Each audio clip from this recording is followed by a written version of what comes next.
Welcome to Everyday Linux User. In today's video I am going to show you how to create a bootable Linux USB drive using Ventoy, and I'm going to show you how to add persistence to it so you can store documents and install software to it as well. By the end of this video you will have a USB drive running MX Linux and you will be able to store data to it.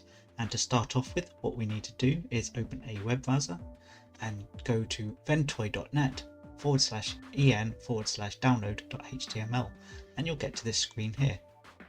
So click on the Windows zip file and then click download latest version, and that will download in the top right corner.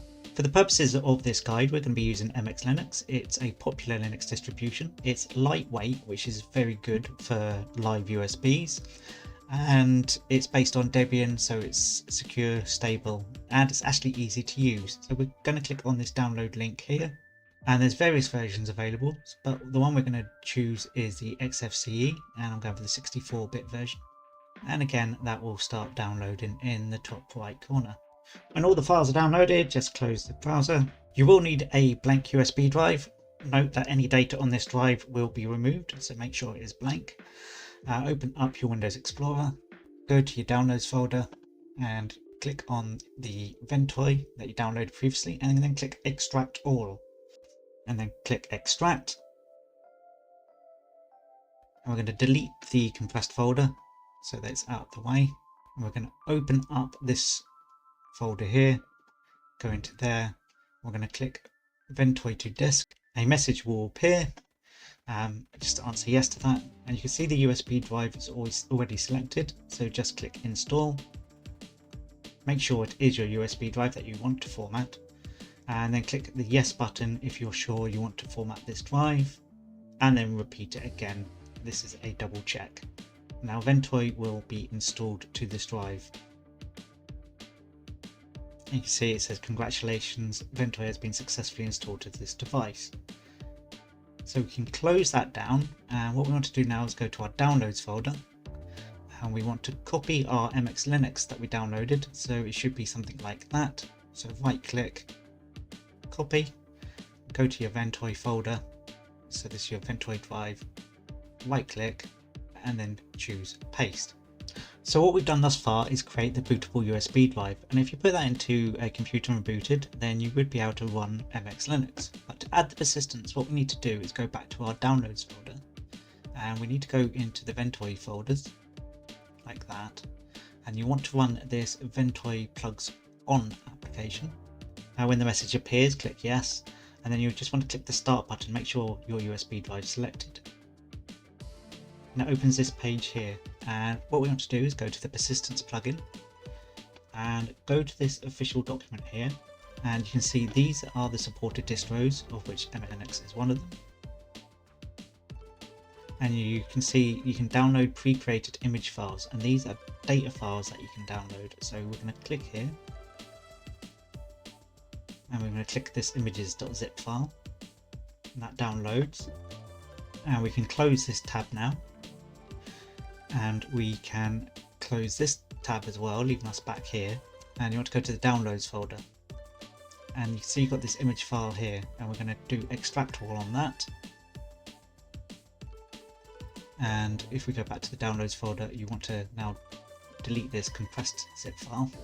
And if you go into the images, you can see you've got all these persistence files here. So if I go back to the document here, you can see for MX Linux the type of file you want is called MX persist. So you're looking for any MX persist data files, and they come in different sizes. So if you want a 4 GB persistence file, you choose the 4 gig. You can choose a 512, you can choose a 2 gig, and there's different formats for different things. So you can use XFS, you can use EXT. For the purposes of this guide, I'm going to use the 2 GB MX persist.dat, and what I'm going to do is right click and do extract all, because again that is a zip file. And I'm going to right click, I'm going to click the copy button, I'm going to go to my Ventoy drive, and I'm going to go into the Ventoy folder, and then I'm going to paste that file in there. This will take a few minutes to do because it's transferring 2 GB of empty data file. Okay, so with the file copied across, what we can do is we can go back to our downloads folder, go back into Ventoy, and we need to click on the Ventoy plugs on again if it isn't already running. If it is already running and you've lost the page, then you can click the link button, but if you've still got the page open, you can just go to it. And what we're going to do is click add, and in what you need to do here is you need to go back to your Ventoy disk, your USB drive, right click on the MX Linux file and click copy as path, go back to that window and paste it in, and then the DAT file you need to go into the Ventoy folder, right click and copy as path again and paste that in, and take the quotes off,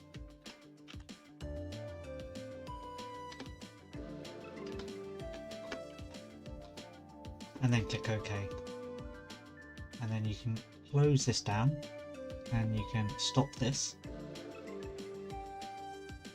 and now we're at the point where you can reboot your computer, and I'll show you how to do that now. So here we are, my computer's booting up and it should automatically boot to the Ventoy disk, and we select the first option, we select the first option again, and we want to choose the one with the persist.dat file, and then we need to choose MX, the top option there, and that will boot us into MX Linux. Now you'll see this option here, and all you have to do is type number 1.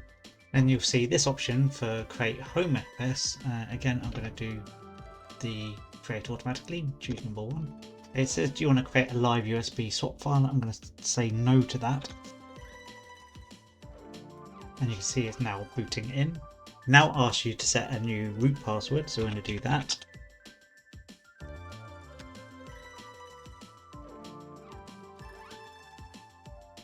And for the demo user, which is the account they use in the live, it's asking for a password for that, so we enter that.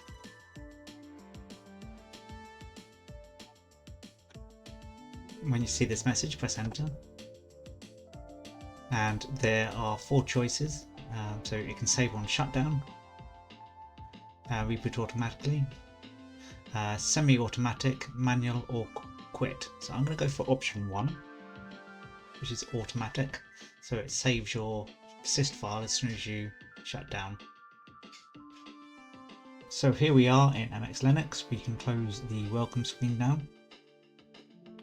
and let's try and see if we can do some things that will make the persistent look like, so we can show that we've got persistence. So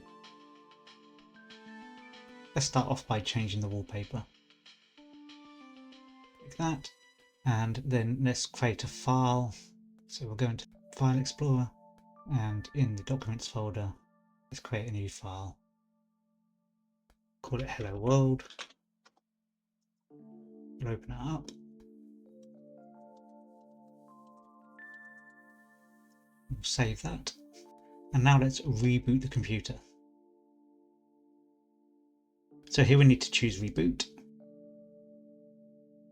We choose MX Linux again, normal mode, persist, and this time it should boot without all those questions. And here we are, rebooted, and you can see that my background is still the same as it was before. And if I go into the file manager, I've still got my hello world.txt. Before I finish, it's worth noting that if you're installing software, that you probably want to steer clear of installing Flatpaks because they're quite large in size. So if you've got a 4 GB data file and you install 4 Flatpaks that are all a gigabyte each, then your data file is going to fill up fairly quickly. So that's why something like MX Linux or Debian's a good choice for live booting with persistence, because you can install native Debian packages. If you're installing 1 Flatpak, it's probably okay, but if you find yourself installing multiple, then you probably want to steer clear of Flatpaks. Now, this isn't a permanent option. The reasons for using persistence are probably just to have a live USB, maybe with an additional program or 2 added in. But if you find that you're using the USB all the time, you're better off actually just installing Linux somewhere, even if it's on an external SSD. But this is how you install MX Linux with persistence using Ventoy. And that's the end of the video. If you liked it, give it a thumbs up, hit the subscribe button. I'll see you next time on Everyday Linux User.